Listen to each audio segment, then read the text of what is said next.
I don't think anybody here really needs to validate the information about what diversity is like in tech. I don't need to show numbers. I think everybody knows it's pretty dismal. If you look at Latino, if you look at African American, if you look at women, if you look at LGBT, if you look at the whole spectrum of people in diverse communities as it applies to the tech sector, you'll find that it's in a lower, like 5%, if that, and that's combined. So, obviously this is a big, big issue, especially when you talk about the tech industry and the way that it fundamentally changes communities. So if you look at the impact of what's happened with music, with film, I mean, we're at Hulu, obviously, that's a big driving force in what's happening in entertainment right now. If you look at those driving forces and say, okay, who is the community that's being served by these platforms? What does technology do for the community at large? And who is building that technology? Who's building that content? And how is that reflected in the community that it serves? So with that as kind of the basic premise, we wanted to get together, get with like-minded people, and talk a little bit. Saw that. Talk a little bit. About the process, about how it looks, and what's next. So first of all, I want to thank Hulu for hosting. So let's give them a big hand. Yay! This is Melanie, and Kristen's coming in hot from behind. So wanted to thank you guys so much, and give you guys the opportunity to talk a little bit about what you do here and how it might impact these fine people here. Great. So Kristen and I are both recruiting coordinators in TAO, which stands for Talented Organizations. I know, not like the rave. The reason why we wanted to host something like this is because, as Stephen was saying before, diversity in tech is abysmal. Fantastic word. And so what we wanted to do is sort of provide a platform for you guys to come here so we can meet you and also learn more from you about what's going on. And of course, it's really nice to put faces to the name and see what else we can do, what differences we can make, and see what relationships we can build from there. Excellent. Well, thank you guys again for hosting. Yeah. And for the food. Like, honestly, if you feed me frequently, I'll come back like a stray cat. So appreciate that. And then we also have the Hulu jobs page. It's just hulu.com/jobs. Literally, we're always hiring. We're always looking for folks, and obviously diversifying our tech team is important to us as well. And as long as you're here too, I bet if you catch these guys after, they might talk to you a little bit more in depth about it. So you guys are awesome. Thanks again. Appreciate it. Yes. Okay. So guys, I would like for you to just introduce yourself, talk a little bit about who you are, what you do, and what you're going to be speaking about tonight. Cool. I'll go first. So my name is Jill DaSilva. I see a lot of familiar faces in here. Really awesome to see you guys here. So what do? Well, the story that a lot of you have already heard. So I started programming when I was 8, and I've done a lot of different things. I've been a school teacher, I've sold shoes, I've worked in mortgage banking, I've owned my own businesses, was a yoga instructor, and did wholesale retail business. And when I was doing that, I realized that I wanted to build all the stuff that goes with the business, but I didn't want to market it. I wanted to build it for other people. So I went back to school and as a single mom and restarted my career. And nowadays I have my own design development agency. And one of the things that we work on is education. We also work on bridging the gap for emerging designers and also building products for enterprise as well as startups. So working on MVPs mostly. Nina? I am Nina Sawhney, and I'm a full-stack product designer at Pivotal Labs. We basically transform the way we build software, one client at a time, for consultancy. Before that, I worked in various things. I got my degree in electrical and computer engineering, and then I pivoted into what is now, I guess you could say, product design. I taught design thinking at the National University of Singapore. So I have a little bit of background in affordable design and appropriate design and accessibility, specifically in Asian markets. And then from there, I worked in healthcare IT. And and before that, way before that, I was an engineer. I was working as an aerospace systems engineer for Northrop Grumman.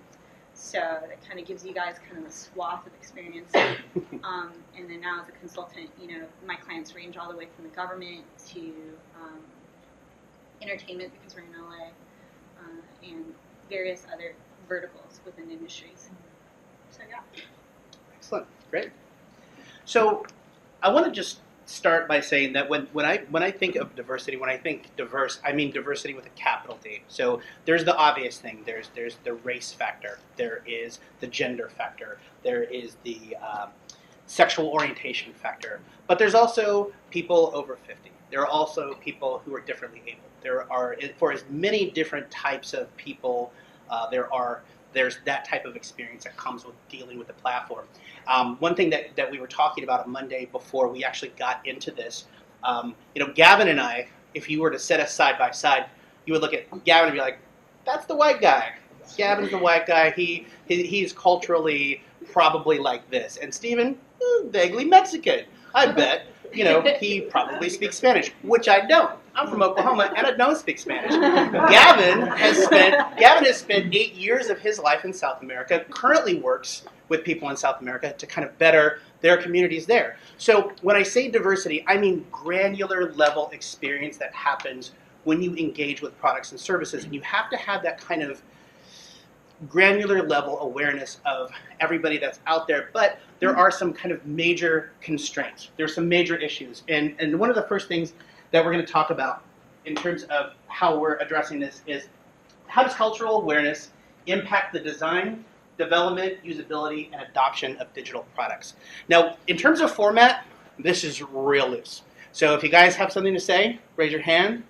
We're going to be all ears. And I think we'll start with Nina. So when you in your experience, if you've done work with overseas markets, you have seen this kind of firsthand. Can you talk about, in your experience, how cultural awareness impacts what happens at the product level? That's a big question. Like it's incredible. I can start at the visual level where you talk about our implied bias related to color.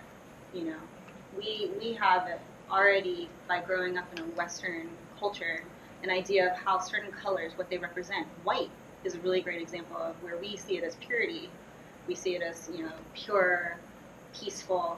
In other cultures, it's actually more associated with death, mourning.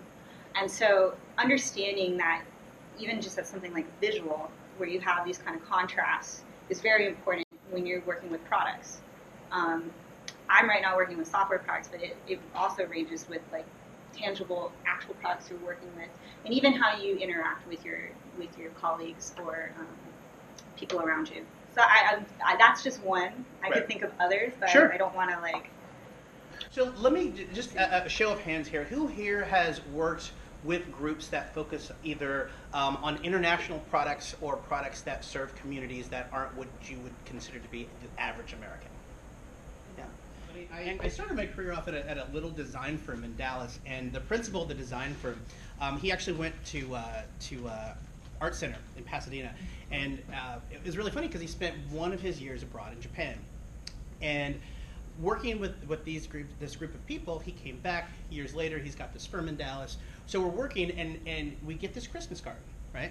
So if you think about the connection of culture, how religion is kind of baked into what we do here in the United States on some level with holidays, etc., opens a Christmas card, and it is Jesus on a cross with a Santa hat. The point being, and everyone's like, whoa, okay. So there's not, when you talk about iconography, when you talk about cultural awareness, it's really this level of kind of a knowingness about your audience. So can someone else who's worked on products maybe tell a story about how your engagement with cultural awareness has impacted the product or the end audience? When it's out there in the marketplace, it's too little too late to kind of come back and make that change. Once it's out there, it's kind of out there, even if you make the change, even if you circle back and say, well, we're going to fix that problem and it's going to be gone. Well, it's not going to be gone because nothing digital is gone ever. So, and how about you, Jill? Yeah, I have a couple of different examples. So I have a client right now whose product is used globally, and it's in 70 different languages. And so I'm helping them put together and finish their style guide. And that was one of the bigger challenges. The design team is in India, and he's been struggling. He's like, we want white like Google, and we want very clean and very empty, and really trying to work with the team to try to not add so much stuff in, because everything and the design that they're used to doing is very busy and very intricate and lots of detail. So we're working with that. Something else you brought up about underserved groups. It wasn't myself, but it was some students that were in one of my classes. They were working on a design thinking for social impact project, and one of the things they did was try to solve something around the prison industry complex. And one of the things they did was helping people who had just left prison be able to vote, and they created a website. But what they had to do is take into consideration what's the reading level of the people who are coming out. Do they scroll? What colors can they see most easily? And so they did full research about who's the demographic, how can we make this accessible for them? And I felt like that kind of answered your question about where's an example of how you can incorporate that and making something that would be really hard to navigate otherwise, knowing your rights, knowing what to vote for, when to vote for it, making it easy to do to people to give them back power. I think that's a great example of that. Yeah, absolutely, and I think that brings up a really good point. So, I mean, you know, diversity now, I mean, it's not so much in California, but the overall political climate right now, I think it's incredibly important for us to actually understand, like, what does that mean in the context of, like, the fabric of the products that we work on? Because, I think in a very real way that having that cultural awareness bakes something into you that is almost literally what I would call an active revolution on some level, right? So regardless of your politics, and I was having this conversation with my Uber driver on the way over here today. I said, you know, diversity to me actually means that just because I'm a social progressive and you're a hardcore Trump supporter, I need to be able to sit down and listen to you in order for us to find common ground to get to move forward, which is really troubling to me personally, because I don't support that at all, not by any stretch of the imagination. But there is this level of if you take that as sort of the macro idea and you start to apply that to your job, to what you do every single day and who you engage with and how you interact with those people, that is where I think the real change starts to come about, because there's a level of awareness that someone in the room might have about the product that you're working on, or just what you're doing in the community that you're doing that job in, that you might not have awareness of. And to me, that's a thing that if you can just take that one step, and I understand completely that this is a very, very uncomfortable situation for most people. They're like, so as a person of this color and orientation, how do you feel about this? But you have to get past that awkwardness. You have to, like, take that first step and say, hey, you know, I know you're gay and I know you're Latino, so let's talk about that for a minute. How does, and it's difficult and it's awkward and strange, but once you get past that, you'll find that most people want to meet you halfway there, and they want to have their particular point of view, regardless of how different it is from yours, understood and baked into the overall process. At least that's been my experience. Has anyone else had an experience like that? Hey, what's up, Adam? Hey, how you doing, Steven? Good, man. Good to see you. Has anyone else had an experience like that where you've met someone halfway in the process, whether it's a work colleague, whether it's working on a product, where you've had to kind of overcome that level of being uncomfortable to get there? I do have like an example of how that kind of relates with business, particularly with a client currently. I can't say who they are, but they're a major entertainment distributor for movies. And what they do is when, let's say the Justice League is coming out, they're the ones that get the movie on time in theaters, and they're doing it worldwide. And so we take a lot of things for granted because they have these hard drives that they send out. So some of it's satellite distributed, some are hard drive distributed, And they kept having issues in Asia, where it was always a little bit late, particularly in Thailand. And they've been using these third-party, they call them third-party distributors, to help distribute the hard drives to the movie theaters and get them on time. And finally, they got in contact with their distributor, and they were asking, why are they always 2 or 3 days late from what we've anticipated? And they find out that the company they're using to distribute these hard drives take guys and give them the hard drives, and they bike. I kid you not, they bike to the location, and they hand deliver the hard drives. That is such a paradigm shift to what we do in the U.S. In the U.S., the only time you're going to hand deliver a hard drive, like we FedEx, you know, or we're using satellite digital distribution. Like the only time you do that is when you've really messed up. There was a major error, and you have to get someone on the plane, and you're like, you got to get it to this theater at 12 a.m. You know, I'm paying you $7,000 to do this. Like, just get this hard drive there so that there's no blank screen. And I just want you guys to realize that there's assumptions we carry when we meet someone. There's assumptions we carry even in business when we approach things. And it's super important to question yourself of what you understand your world to be, because you might actually be having a distributor with 15 guys taking your hard drive and literally putting it on a backpack and biking it over for your business to be successful. And those people are very important, you know? I just found that story incredible. They went years not realizing this. because they weren't losing that much money. They were just like, okay, Thailand's just a little bit late. Like, we're gonna factor that in. Like, but finally, someone said, I want to know why. And I think we can always do that when we're approaching things. Like, I wanna ask the question of why is it this way, instead of assuming even negative things like maybe someone's lazy, or maybe it's not important to them, or whatever that is. I think what you're talking about is one of the things I was thinking about for tonight, and one of the messages as well is like understanding your own bias, understanding your own tendency to stereotype. As there's a lot of designers in this room, as I know, noting that in your research, because you're not going to be. It should be as objective as possible, but understanding when it is subjective.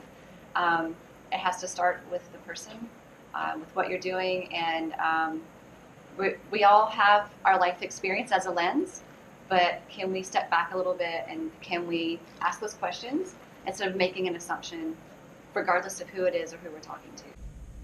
Yeah, and I think it's an interesting thing from the perspective of a UX designer too, because I think there are a lot of us in the room I think right now, and I think from that perspective there is this idea of doing the ethnographic research, doing user research, understanding the people that you're actually doing the work for.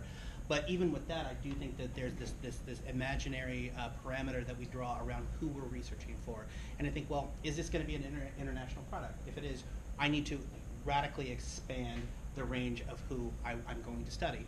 I was working with a financial services company who wanted to build a platform and wanted to be global. So one of the things that they didn't take into consideration is that in Africa, most of the financial transactions currently, the bulk of them happen as SMS exchanges. Did not plan for that, and it's something that they had to create a contingency plan for in order to do that, because they didn't do the upfront research, which would have given them a tremendous leg up in being able to get this product to market in a way, and get to the market that they really wanted to serve in a way that they just did not have that awareness of. So it's that kind of simple step just to step back to say, who is this product for? Who is the user base that you're building this product for, and how can that awareness fundamentally impact the adoption? Okay, so now we're going to talk about organizational diversity. So how does a lack of diversity within an organization impact the design? I'll start if you don't mind. My opinion of that, and if we look at some tech stuff, back to what you said in the beginning, Stephen, about how if it's not diverse, then the products that they make aren't going to be very diverse, and it's really going to just suit this myopic view of an audience. And recently I was talking to a colleague. He's working on a project of these water filtration systems, and it's a bunch of white gentlemen, and they had someone come do marketing who grew up in Africa, and she's like, you're not understanding really what water is all about. You don't understand the importance and the significance around it. So anyway, being able to understand and have that diversity, their minds were like, you're exactly right. We're not looking at it in the way that we could or should, and that deep connection to human beings and water. I like to use Coca-Cola. I don't know if you guys have ever checked out this website where you can see all the different Coca-Cola home pages for every country. And it's pretty incredible because I truly believe that successful products really understand their end users. They can really empathize with what they care about in their value systems. And when you check out Coca-Cola and you see a homepage where the whole goal is to inform people of Coke, right? You're going, okay, I need to know about Coke. And then you start seeing it in every single country. You start realizing the differences we have. And if you don't have that perspective, imagine just now taking the US version and then throwing that into Korea. Let's also show that same version in India. It's just extremely unlikely for it to be successful. I highly recommend just going on a site that you wouldn't necessarily ever look at from another country and just put yourself in that shoes, because you'll almost feel lost, because you start realizing that there's so much taught to you that you didn't realize from a young age, and that now all of a sudden I need to make a purchase on a website, and I for some reason don't know how to do it, or I'm aimlessly clicking on it to get there. That is what diversity helps with. It helps us cater to people that we didn't necessarily think about. Often not, I find that many of my clients forget about accessibility from the perspective of visually impaired, hearing impaired, and this goes as deep as the government clients. And sometimes we have to remind them, do you know that I think it's almost 1/3 of people are colorblind, men? Almost 1/3. That's crazy. That's very high. And so we start creating things like statuses on websites to indicate like you have a warning. And some people may not be able to see it. Another way we could look at diversity and the impact of an organization is age. We forget that some people are older, and I have a lot of clients who want to jam-pack a lot of information, which results in smaller text. And we have to really remind them that we should be catering to everyone. Like, let's make you feel empowered and confident when you're using a product. When you can't use a product easily, most people, it's pretty incredible when I do usability sessions, they say, I'm sorry, to me. To me, they go, I'm sorry, I hope it was okay. And I look at them and I go, not at all. Like, thank you. That's like the response I always try to tell them. Thank you. You caught a big glaring mistake on our end. Like, we're going to go and fix that now. But most people are extremely apologetic because they feel they're the cause. And that just blows my mind away, how the majority of people, they take it personally. And that's the impact your products have. Like, people walk away and they feel like they were the reason it didn't go well. And it has nothing to do with them. So who here works for an organization that you feel is not diverse? Like, honestly. Go ahead. Raise them high. Raise them high. It's okay. Or how the level of comfort that they have in an organization. That's a huge factor. And it's a huge factor for a number of reasons, I think. Not the least of which is that if you're someone who feels uncomfortable, like at the core, if you feel uncomfortable in that environment, you're not going to do your best work. You're not going to even work to your own capacity because you're constantly kind of on guard, right? So I think the difficulty is that there may be a willingness on the part of leadership in a organization that isn't as diverse as it could be. There might be leadership that says, we can recognize this as a problem.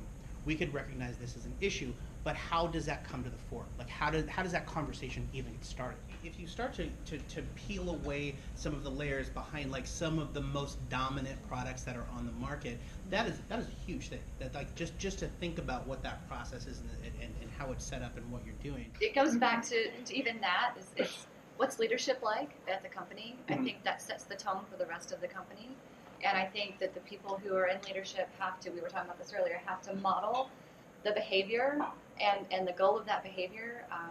We were just talking about how much I admire Pivotal and the empathy and how it's in the leadership team there. And you feel it through all the different levels. And I feel like that has to happen first because it needs, maybe someone at any level can say, hey, we need more diversity. And hopefully someone hears it, but you have to have buy-in from the top. And they have to practice it and they have to be living that as well, I think, for it to really take hold. I think from that end of things, how has Pivotal kind of addressed that issue? I think one of the biggest things is that they are making a concerted effort. We just hired a director of diversity and inclusion, which I think is a big push to move in that direction. We also take company surveys, and recently, diversity was a big topic.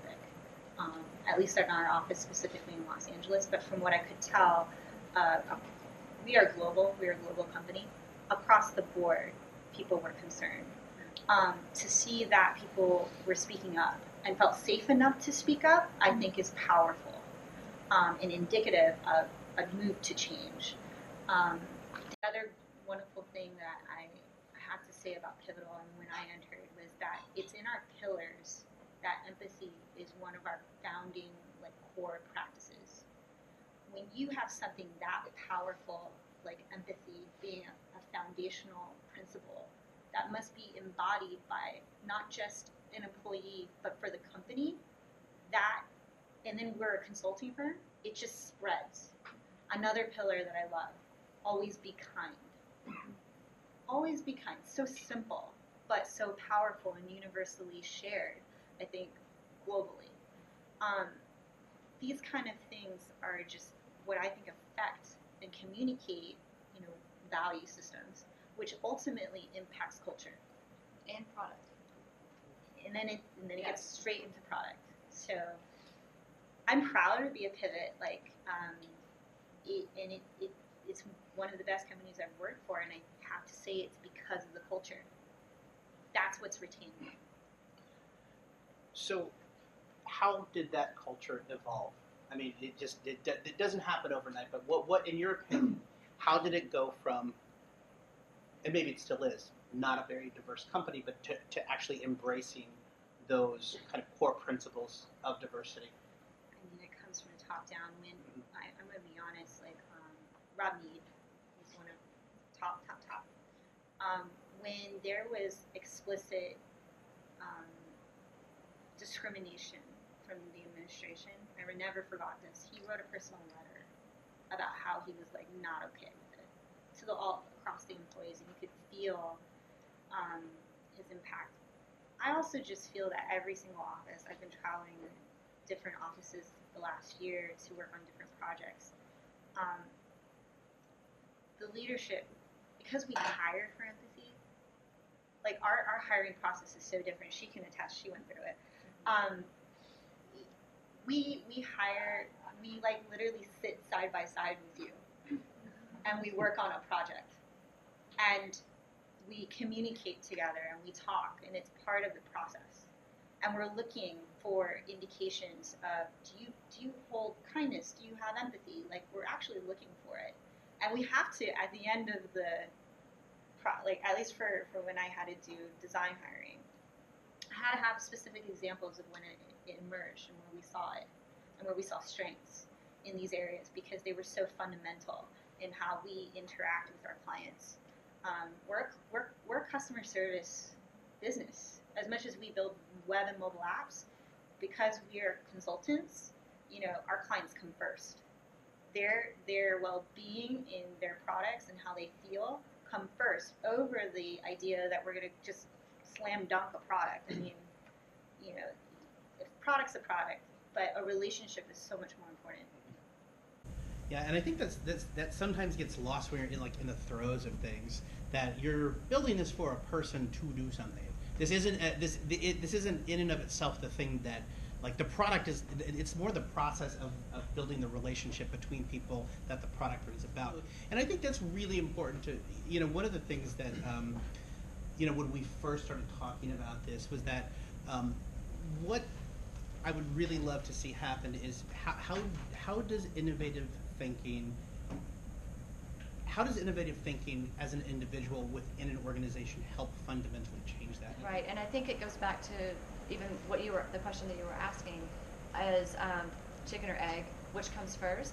And in my personal opinion and experience, you have to start with the mindset of what you have described, because I'm imagining if you start with a rigid mindset and try to maintain that, you're not going to succeed. And so anybody that's ever built product or done research, whether it's been, we were even talking about this earlier, this is the thing that we want you to build, so build it. If you come in with that idea and give that to your team, they're not going to succeed. But it also comes back again with diversity and feeling safe. I can be my complete self, I can be completely open, and I can create what I know that I'm best at. And whatever I bring to the table is safe and going to help this product. And so I think just through volition and intention, that changes the culture of a company and the products that it delivers. I was going to add, just because you triggered something that I truly feel passionate about, diversity reduces risk in when you launch a product, because you have so many different. There's no way you could live your life and have all the experiences that every individual that is a potential customer could have. So the closest you can get is to get a diverse group of people involved when you are creating it and getting their perspective. But you could even have that diverse group if you don't have an open mind to listen to that shared, be the one person in the corner of the room who's different. And so they're going to have to voice it out. You have to be willing to listen as well. So there's just so many layers when I think about it. It's like, it's not just about having a diverse group, it's also having the openness to listen and consider their input, that individual's input, and then the shared input. Because it's like, oh, I have a piece, and then that piece adds another piece, and then you're going, wait a second, here's another perspective together, combined. And that's why this is such a complex and difficult hurdle for many companies. Otherwise, it's kind of like the phrase echo chamber, which happened a lot during politics and things like that. Otherwise, it's just an echo chamber. And you're saying the same things, you're not getting a different point of view. And so having people with different backgrounds or different points of view, if you are a creative person and you've done any brainstorming and you realize as you're building a product, like you were just saying, like one builds off the other, and it becomes this great thing that you guys have created together versus this one, again, myopic view. And I can't imagine. I feel really fortunate living here in LA to have been able to work with such diverse groups of people, and I'm really excited about helping support that through this type of conversation. And this, I think that in some ways, and in my experience, and this is something that if you just look through the lens of these or experienced designer, I have been told by many mentors in the past that if you really want to make change, if you want to see a change affected within a product, okay, and you can apply the same thinking to an organization, show me how it will increase my bottom line. Like, show me where is the money in what I'm building. If you can demonstrate that diversity, that thinking from different perspectives, from every possible angle will translate into dollars, someone's going to listen to you. And the thing is, there is a very quantifiable dollar amount that's associated with diversity, period. If you can have a more diverse perspectives on your products, you are going to have a more successful product. And that's going to translate into sales. And that's where there's this sort of double layer. It's like, yes, diversity is the most right thing to do because we are a diverse society and everybody should have a seat at the table. And to be honest, if you don't have a seat at the table, carve a seat out and shoehorn yourself in, because nobody's going to invite you. You have to have a certain amount of like, this is important. This is something that needs to be talked about. This is something that I feel strongly about, and not to the point where you get fired unless you're into that. But most likely it won't. I mean, let's be honest. Like, if there's HR in the room, if anybody says diversity, you're gonna probably get that seat at the table. But it's really important that you have something to say when you're there, because if you see the value of what is there, if you see the value and you can demonstrate that value to somebody who can be a change agent in the leadership, that will fundamentally shift the culture of the company. Now, that is still kind of a bottom-up perspective, but if you knock on the doors, people will listen. I swear that, like, it just in the few conversations that we've had, the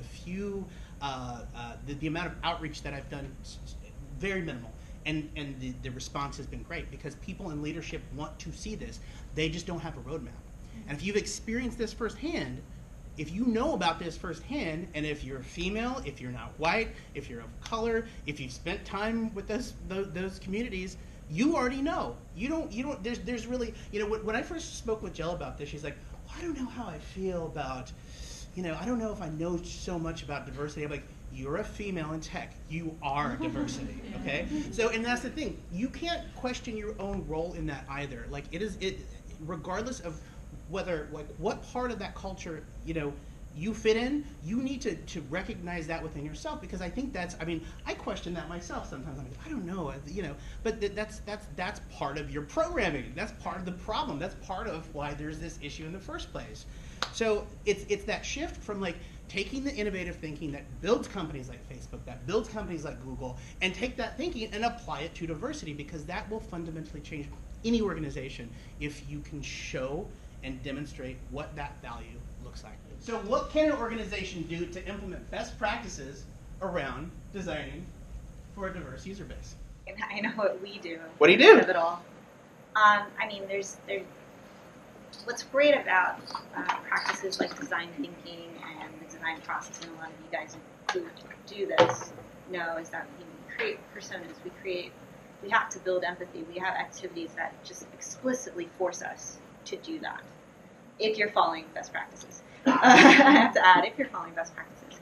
And the other things that at least with my clients that I do when we kind of get imposed a product early on, is I ask them to step back and list out all the assumptions that, like, I have them do this exercise sometimes where I go, okay, we're going to take everything that you think is assertion and assumption, and we're going to put it in this column called the assumptions column. And we're going to write out sentences, and we're going to state them that they're all assumptions. And then we have this assertions column. And I have another column that says validation. And I force them, kid you not, to give me validation that this is an assertion.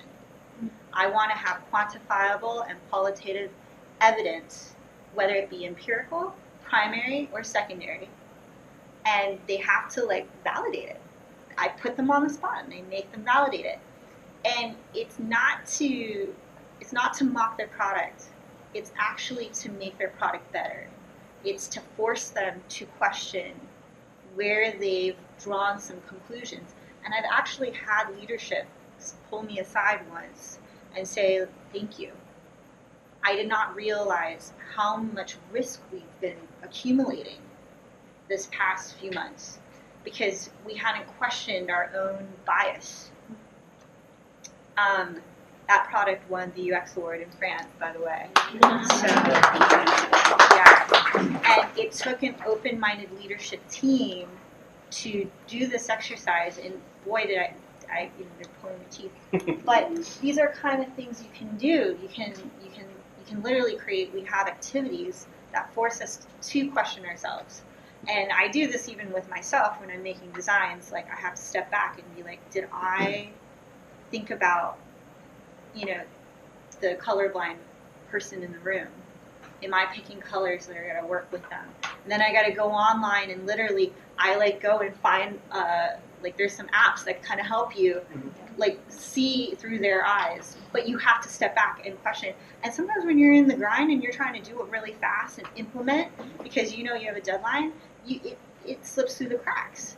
But it makes your products so much better when you step back. I think it goes back to what you're saying, kind of enforcing those activities that help people really check their own hypotheses. Usually whenever a client comes to me, they have this idea of what they want to build, and they're just sure it's going to be awesome because they asked their friends and their neighbors and their mom about it. It's going to be fantastic. And so we start there. We actually start with that hypotheses, but we do the same thing where we have to validate that. Say, we're going to start here. We're going to get all the information down. What are all the things you wanted to do? Now we're going to check with your target demographic. And so there's this interesting thing here that we haven't quite touched on, because in my personal opinion, not every product is for everybody in the very beginning. And so who is our target demographic? Who are we focusing on right now? But then this diversity piece comes in. How can we expand this piece? How can we make it accessible and diverse and grow the offerings beyond that? Because when you launch an MVP, it's not usually for everybody at first. So I wanted to say that out loud. But I think doing those types of practices, I'm going to borrow that. I love that idea. Like, okay, these are your assertions here, but where's the proof? I need the proof. Because, if you're doing UX, it's data-based decision, not based on, ideally, your own opinion. That's not UX design. You're doing the research, you're talking to users. It really is just using the best practices around UX, really, to make sure that you're implementing those best practices to build the best product.